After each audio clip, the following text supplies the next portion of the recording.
चलिए हम लोग आज बात करने वाले हैं अम्लों के नाम और उनके स्रोत।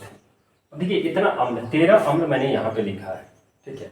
इसमें से आपको एक अम्ल के बारे में जरूर आएगा एग्जाम में, ये मेरा पूरा गारंटी है। तो आप क्या करेंगे, इसको पूरा ध्यान से देखेंगे और इसको रट जाएंगे, ठीक है। पहला है एसिटिक अम्ल। पहला क्या है आपका? एसिटिक अम्ल, ठीक है।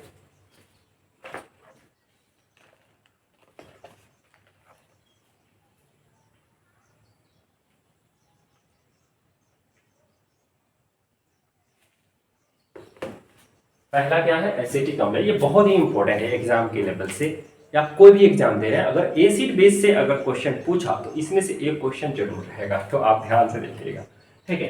एसिटिक एसिड, एसिटिक एसिड और फिर साइट्रिक एसिड, दोनों में बड़ा कंफ्यूजन होता है। एसिटिक एसिड और फिर साइट्रिक एसिड में बड़ा दिक्कत होता है, बच्चे क्या होते हैं, कंफ्यूज हो जाते हैं।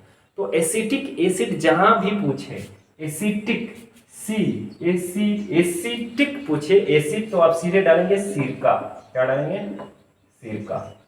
सिरका में क्या होता है? एसिटिक एसिड होता है, ठीक है। जहां भी साइट्रिक पूछे, साइट्रिक पूछेगा तो आप सीधे क्या डालिएगा? नींबू डालिएगा। क्या डालिएगा?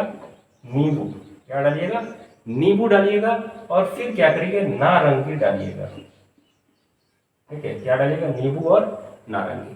टार्टेरिक अगर पूछे, टार्टेरिक में क्या डालिएगा? अंगूर। क्या डालिएगा? अंगूर, ठीक है। उसके बाद इमली, उसके बाद क्या डालिएगा? केला। कभी कभी पूछ देता है, हम एक सेट में देखे थे, पूछा था कि केला में कौन सा अम्ल पाया जाता है, तो केला में क्या पाया जाता है? टार्टेरिक एसिड पाया जाता है, ध्यान में रखिएगा, ठीक है। अब आता है ब्यूटेरिक एसिड। ब्यूटेरिक एसिड जो होता है, ब्यूटेरिक एसिड जो होता है, ब्यूटेरिक एसिड, आप ध्यान रखेंगे, ब्यूटेरिक एसिड जो होता है किसमें पाया जाता है? मक्खन में पाया जाता है। किसमें पाया जाता है? मक्खन। मक्खन में क्या पाया जाता है? ब्यूटेरिक एसिड पाया जाता है। उसके बाद है साइटेरिक एसिड। साइटेरिक एसिड जो होता है, आपको साइटेरिक एसिड जो होता है वो किसमें पाया जाता है? साइटेरिक एसिड। साइटेरिक एसिड आप याद रखिएगा, साइटेरिक एसिड जो होता है क्या होता है? वसा में पाया जाता है। किसमें पाया जाता है? वसा। वसा में कौन सा अम्ल पाया जाता है? साइटेरिक एसिड। अब पूछता है फॉर्मिक एसिड। फॉर्मिक एसिड किसमें पाया जाता है? चींटी में। किसमें पाया जाता है? चींटी। और फिर मधुमक्खी, मधुमक्खी, चींटी के डंक में और फिर मधुमक्खी के डंक में क्या पाया जाता है? आपको फॉर्मिक एसिड पाया जाता है, एकदम ध्यान में रखिएगा, ठीक है। किसमें पाया जाता है? चींटी में। और फिर मधुमक्खी के बाइट में क्या होता है? फॉर्मिक एसिड पाया जाता है। क्या पाया जाता है? फॉर्मिक एसिड पाया जाता है। अब आता है एमिनो एसिड। एमिनो एसिड किसमें पाया जाता है? एमिनो एसिड जो है आपको ब्लड में पाया जाता है। किसमें पाया जाता है?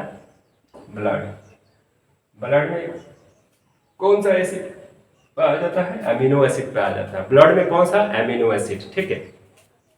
उसके बाद आता है जिलेटिन। जिलेटिन जो है, यहाँ पे क्या है आपको? Gelatin acid. जिलेटिन एसिड आप नाम नहीं सुने होइएगा या सुने भी होइएगा। जिलेटिन एसिड जो है किसमें पाया जाता है? गेहूं में पाया जाता है। किसमें पाया जाता है? गेहूं। गेहूं में पाया जाता है। गेहूं को जब आप क्या करते हैं? अंकुरित कर देते हैं, अंकुरित करके आप खाते हैं, तो उसमें कौन सा एसिड पाया जाता है? जिलेटिन पाया जाता है। अब हम लोग बात करते हैं मैलिक एसिड और फोलिक एसिड की बात करते हैं। मैलिक एसिड और फोलिक एसिड जो होता है वो किसमें पाया जाता है? आम और सेब में पाया जाता है। किसमें पाया जाता है? आम और सेब। आम और सेब में कौन सा एसिड पाया जाता है? मैलिक एसिड और फोलिक एसिड पाया जाता है। आम और सेब में कौन सा एसिड पाया जाता है? फोलिक एसिड पाया जाता है। और फिर फोलिक एसिड और मैलिक एसिड पाया जाता है। अब हम लोग बात करते हैं अल्कजेलिक एसिड। अल्कजेलिक एसिड जो है किसमें पाया जाता है? ठीक है, अल्कजेलिक एसिड जो होता है टमाटर और फिर अमरूद में पाया जाता है। टमाटर और अमरूद, टमाटर और अमरूद में पाया जाता है। अब देखिए ओलिक एसिड जो है ये बहुत ही इंपॉर्टेंट है। ओलिक एसिड ये पूछता है एग्जाम में। ओलिक एसिड जो है कि इनमें से किसमें ओलिक एसिड पाया जाता है, या पूछ देता है ओलिक एसिड प्राप्त करने वाले इनमें से कौन है। तो ओलिक एसिड जो होता है, ओलिक एसिड जैतून के तेल में पाया जाता है। किसमें पाया जाता है? जैतून। जैतून के तेल में, जैतून के तेल में क्या पाया जाता है? आपको ओलिक एसिड पाया जाता है। अब आता है एस्कॉर्बिक एसिड। एस्कॉर्बिक एसिड के बारे में, एस्कॉर्बिक एसिड कहाँ पाया जाता है? एस्कॉर्बिक एसिड जो होता है आंवला में पाया जाता है। आंवला और फिर प्याज में। आंवला और प्याज में क्या पाया जाता है? आंवला और प्याज में एस्कॉर्बिक एसिड पाया जाता है। अब आता है कार्बोनिक एसिड। कार्बोनिक एसिड किसमें, अब देखिए मृदु पेय पदार्थ में पाया जाता है, ठीक है, किसमें पाया जाता है, मृदु पेय पदार्थ।